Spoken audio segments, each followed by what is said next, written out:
He slams into the sand hard enough to crack stone, yet his bones don't break. Above him, shadows scatter as if gravity itself hesitates to claim him. He tries to stand and instead launches forward in a single violent bound, clearing impossible distance. Panic sets in before logic has time to form. A piercing horn echoes behind him, followed by the thunder of massive mounts closing fast. Whatever this place is, it has already decided he's prey. He turns too late as a heavy projectile slams near his feet, throwing him sideways in slow, floating arcs. The physics here feel wrong, hostile, deliberate. A towering creature lands in front of him, 6 limbs spread wide, blocking every escape path. The surrounding hunters lower their weapons but don't retreat. The leader studies him like livestock, speaking in a language that grinds like stone. The man understands nothing, until understanding suddenly arrives. Pain blooms at the back of his skull as meaning snaps into place. The words aren't friendly, and neither is the verdict being passed. He's dragged across shifting ground toward a mobile encampment built from bone and metal. Infants watch from cages, silent and unsettling.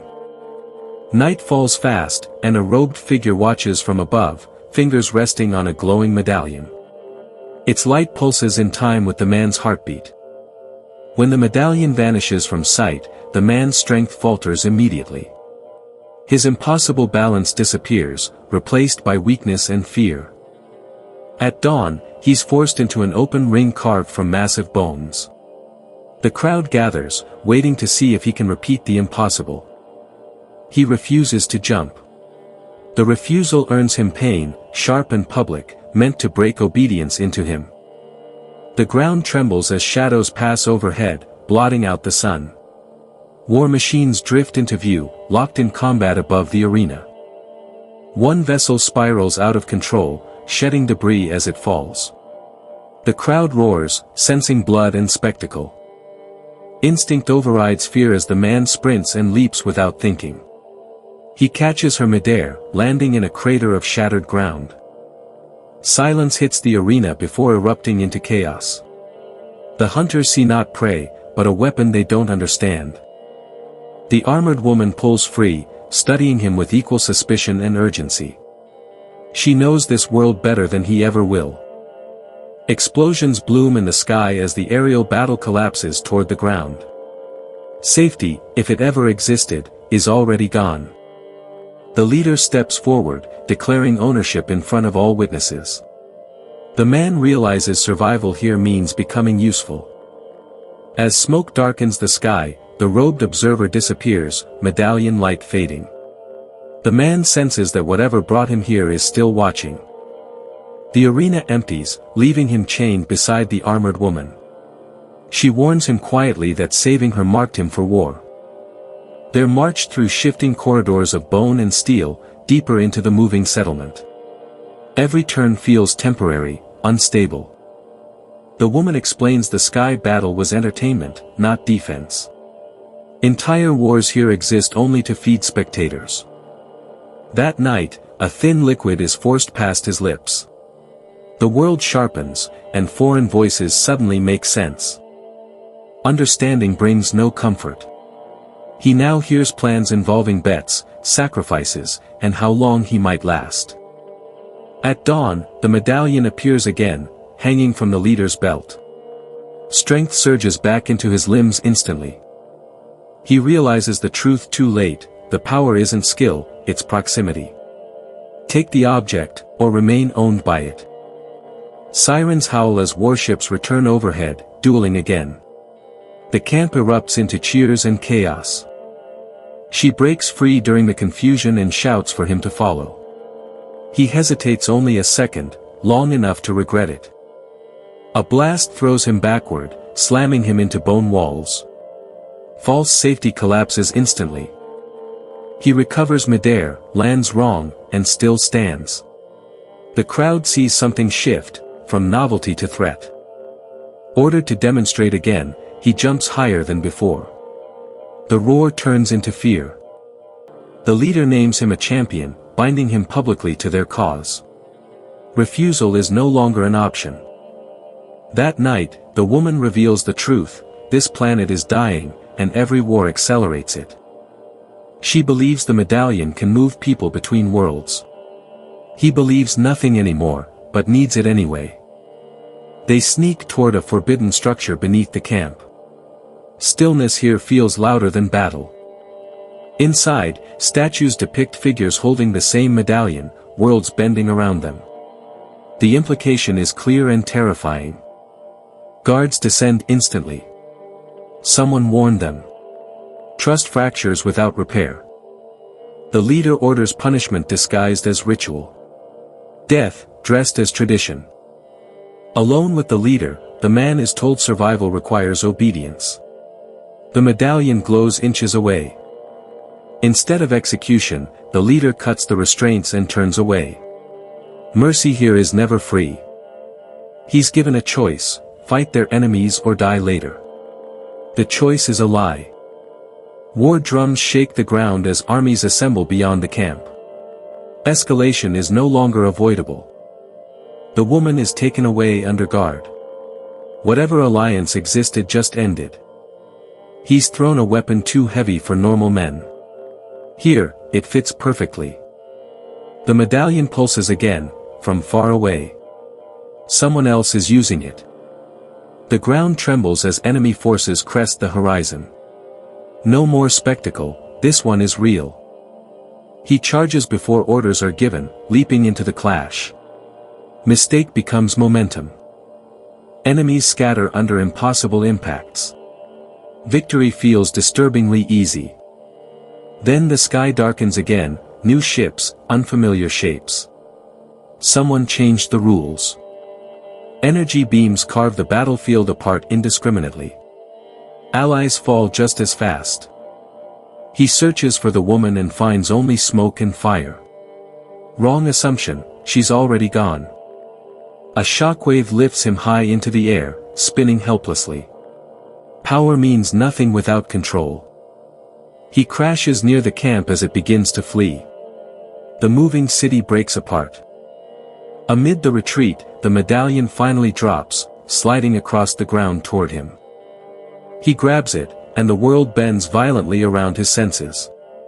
This is what they feared. The robed observer steps into view, no longer hiding. Control shifts hands again. He's warned that using the medallion wrong will erase him completely. Threat or truth, it doesn't matter.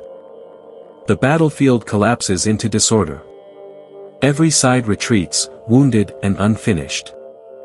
Holding the medallion, he realizes escape is possible, but choosing one will cost everything else. The medallion's glow fades, leaving silence and bodies behind. Victory feels hollow, temporary, borrowed.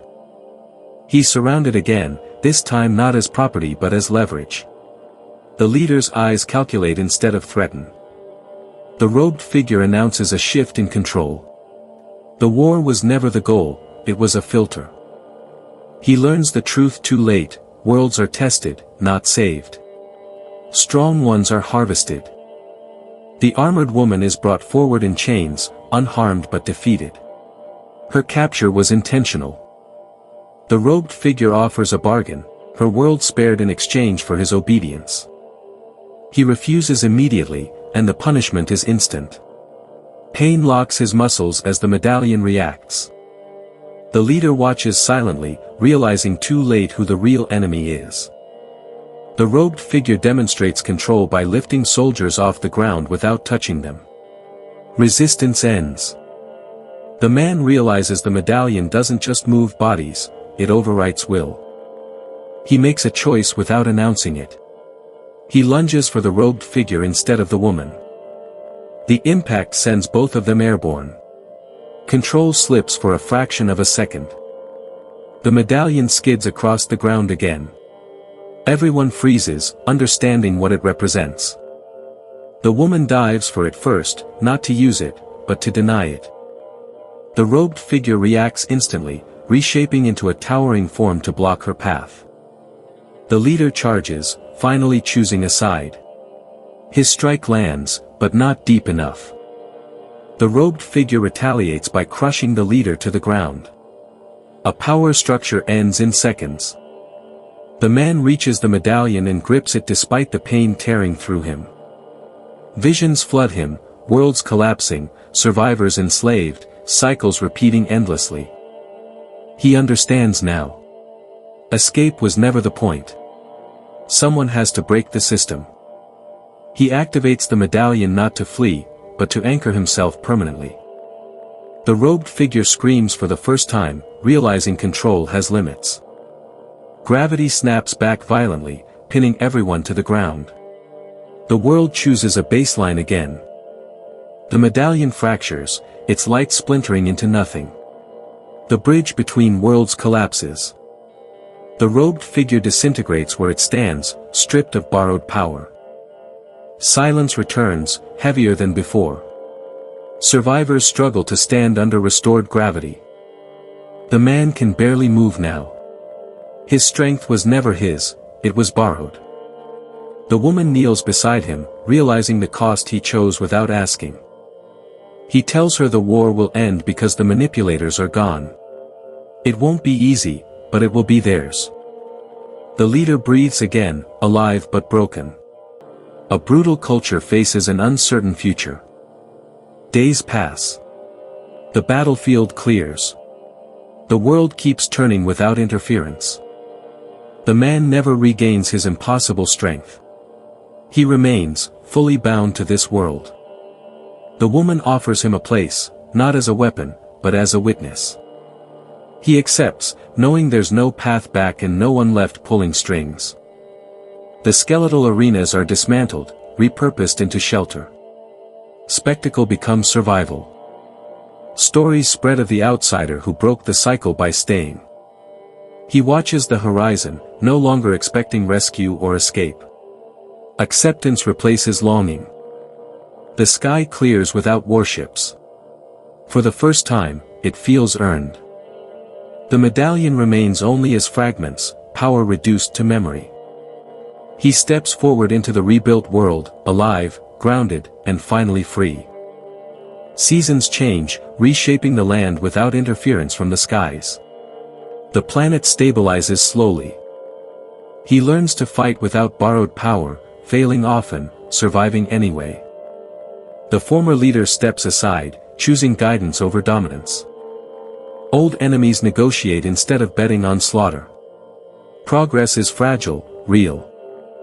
At night, the man still dreams of falling between worlds. He always wakes here. Closure doesn't feel dramatic. It feels quiet.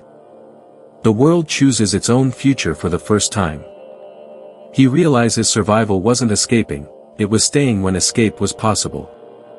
No portals reopen. No gods intervene. The silence holds. He's no legend here, just a man who paid the full price. The scars remain, physical and otherwise. They're not hidden. The woman rules without spectacle, without relics. The wars do not return. He never tries to leave again. Wanting stops hurting. The skeletal arenas crumble completely, reclaimed by dust and wind. Children are never taught to cheer for war again. The man finally sleeps without dreaming of falling. Morning light spreads across a world no longer watched. Survival came with consequences, and everyone was paid in full. The cycle ends, not with escape, but with permanence.